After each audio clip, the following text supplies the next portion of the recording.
آج ویو 360 میں cyber criminals کے حملوں کا ایک بڑا مقصد بجلی، پانی، گیس یا طبی سہولتیں فراہم کرنے والے اداروں کو مفلوج کرنا کیوں ہے؟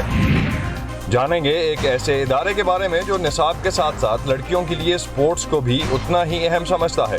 صرف گھر کے کام کر کے اچھی بیٹی بننا کیوں ضروری ہے؟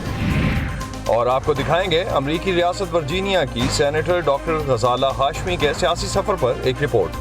سب سے زیادہ تکلیف دہ وقت وہ تھا جب مجھے، میرے بھائی اور بہن کو ہمارے مذہب کی وجہ سے ہراساں کیا گیا۔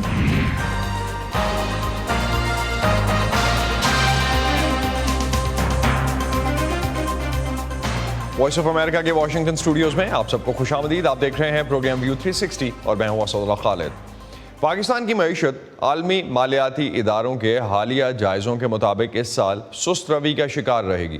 مارچ کے اختتام تک مہنگائی کی شرح 12% ریکارڈ کی گئی، جس کے بعد پاکستان مہنگائی کی شرح کے حساب سے دنیا کے 5 مہنگے ترین ممالک میں شامل ہو گیا ہے۔ پاکستان کے لیے اس وقت سب سے بڑا چیلنج اپنے زر مبادلہ کے ذخائر کو خاطر خواہ سطح پر لانا ہے، کیونکہ اسٹیٹ بینک کے موجودہ ذخائر سے 2 ماہ کی درآمدات کا بل بھی ادا نہیں ہو سکتا۔ آئی ایم ایف کے ساتھ $6 ارب کے پروگرام پر مذاکرات کے لیے پاکستان کے نئے وزیر خزانہ مفتاح اسماعیل کی آئی ایم ایف حکام سے ملاقاتوں کے بعد اس پروگرام میں $2 ارب اور 1 سال یعنی جون 2023 تک توسیع کر دی گئی ہے۔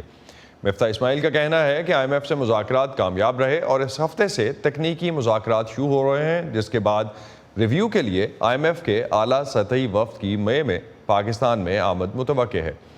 وائس آف امریکہ کی ارم عباسی کے ساتھ ایک خصوصی انٹرویو میں پاکستان کے وزیر خزانہ کا آئی ایم ایف کے سبسڈیز ختم کرنے کے مطالبے کے حوالے سے کیا کہنا تھا، آئیے جانتے ہیں۔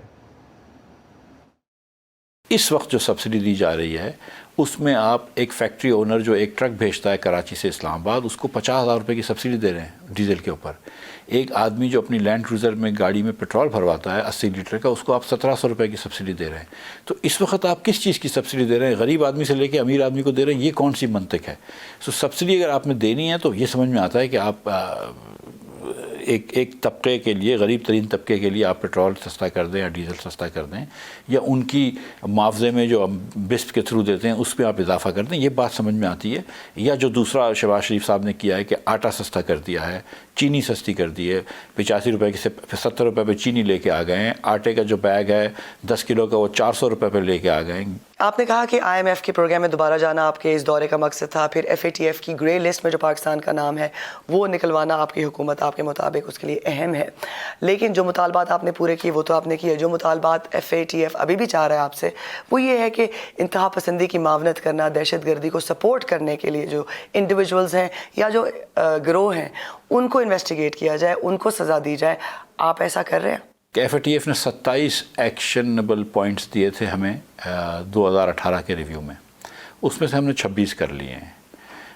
اس کے بعد ایک میوچل ایویلیویشن ہوا تھا جو اے پی جی نے کیا تھا، ایشیا پیسیفک گروپ نے، اس میں 83 ریکمنڈیشن تھیں، اس میں سے 77 پوری کر لیں۔ جو 7 نہیں ہوئی انہوں نے ایکشن آئٹم 2 کے نام پہ، ایکشن لسٹ 2 کے نام سے دیا ہے، اس میں سے 7 میں سے ہم 6 کر چکے ہیں۔ تو ہم نے 7 میں سے 6 ایک جگہ کری ہیں اور 27 میں سے 26 ایک جگہ کری ہیں۔ اگر میرا بچہ 7 میں سے 6 اور 27 میں سے 26 نمبر میتھ میں لے آتا ہے تو میں اس کو شاباش دیتا ہوں، سچی بات ہے۔ اور میرے خیال سے جب میں پڑھاتا تھا یونیورسٹی میں تو وہ اگر کوئی بچہ اتنا جواب دے دے تو میں اس کو A گریڈ دے دوں گا۔ تو پاکستان میں آپ کو الزام ٹیررسٹ ایکٹیویٹیز کی معاونت کرنے والوں کو جب تک ذمہ داروں کو آپ قانون کے مطابق ڈیل نہیں کریں گے تو تب تک تو ایک پاکستان کی ورلڈ وائڈ جو ریپوٹیشن ہے وہ تو متاثر ہو رہی ہے۔ جی الزام بالکل سنجیدہ ہے، بالکل اس میں کوئی بحث نہیں ہے، لیکن میں یہ پہلے بھی کہہ چکا ہوں اور اب بھی کہوں گا کہ Pakistan will act according to the international standards number 1 and according to the expectations of nations around the world. آپ کی حکومت بجٹ پیش کرنے جا رہی ہے، مبصرین کہتے ہیں کہ بجٹ کا ایک بہت بڑا حصہ ہمیشہ فوج لے جاتی ہے، ایسے میں تعلیم اور صحت کے شعبوں کو آپ کیسے بہتر کریں گے؟ سب سے جو بڑا ہمارا جو خرچہ ہوتا ہے وہ صوبوں کو پیسے دینے ہوتے ہیں۔ 60% ہمارا جو بجٹ کا جو ٹیکس جمع کریں گے ہم، تقریباً 57.5% جو ہے وہ صوبوں کو جاتا ہے، اور صوبوں کے پاس تعلیم اور ہیلتھ کی اور تعلیم کی ذمہ داری، تو وہ ان کا خرچہ ہوتا ہے۔ ٹھیک ہے، ہماری دور حکومت میں ہم نے 5 سالوں میں ٹیکس کو ڈبل کر دیا تھا،